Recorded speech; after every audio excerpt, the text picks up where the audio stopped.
So I am so happy. I actually have yellow potatoes today instead of those russet ones. I do not peel yellow potatoes. So I'm making hamburger steaks tonight. These are the Laura's ground beef ones. And yes, I put butter in the skillet because, for one, these do not accumulate as much grease as I need for gravy. And I cut up some onions in here. They're going to be extremely translucent and caramelized by the time they're done.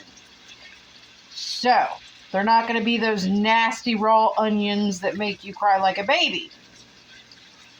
So these are not done yet. When they are, I have to remove them from the pan and add the flour and make the gravy. The onions stay in the pan. This is what I mean by caramelization and translucent. And like I said, these Laura's patties are definitely not greasy. That's why I cooked them in butter, to get the grease to make the gravy with and to add flavor. It makes a really good flavor. I don't measure. I added about a third cup of flour, fourth, something like that. Mixed it together with the onions. At this point, definitely turn your heat to low. Otherwise, you're going to have like burnt flour and Lord only knows what. And it's going to smell really bad. So I added about a half a container of the 32-ounce broth. I suggest letting this cook until it thickens. Some people don't like to listen.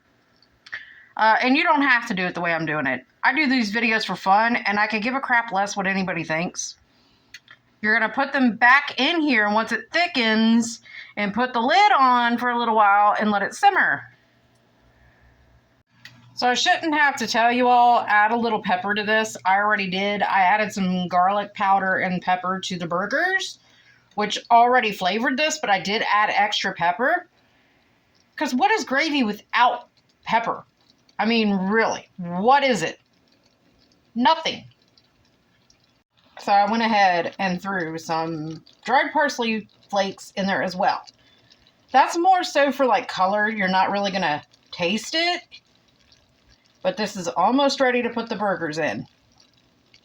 So I put the burgers back in. I'm going to let them simmer for a little while. And this shouldn't take that long because everything's already cooked. I would say do it for about 10 to 15 minutes. So y'all know how I'll throw something random in while I'm cooking and whatnot, and I'll just say something really random. I do not recommend using nonstick pans. They are bad.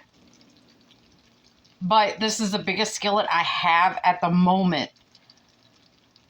But yeah, don't use them. Don't. So I'm using one of these things that your grandmother used when she made mashed potatoes. It's called the old-fashioned way. That's just what I'm doing right now because I don't feel like hooking anything up. I'm going to throw some cheese in here, butter, heavy cream, chives, pepper, a little bit of salt, and heavy cream. I don't use milk in mine because I feel that they turn out a little bit fluffier if you use heavy cream. You can use milk or whatever. I make mine different almost every time because I just do. So this is how they turned out. And I did not peel these potatoes. But I got the cheese, some shredded cheese, garlic powder, chives, pepper, salted butter, and heavy cream is what I mixed. So this is how it turned out, people. I wanted some of the gravy on the mashed potatoes. But yeah. You can't even tell that there's any peels in here because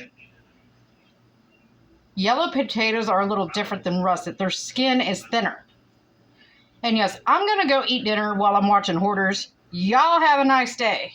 Night, morning, whatever.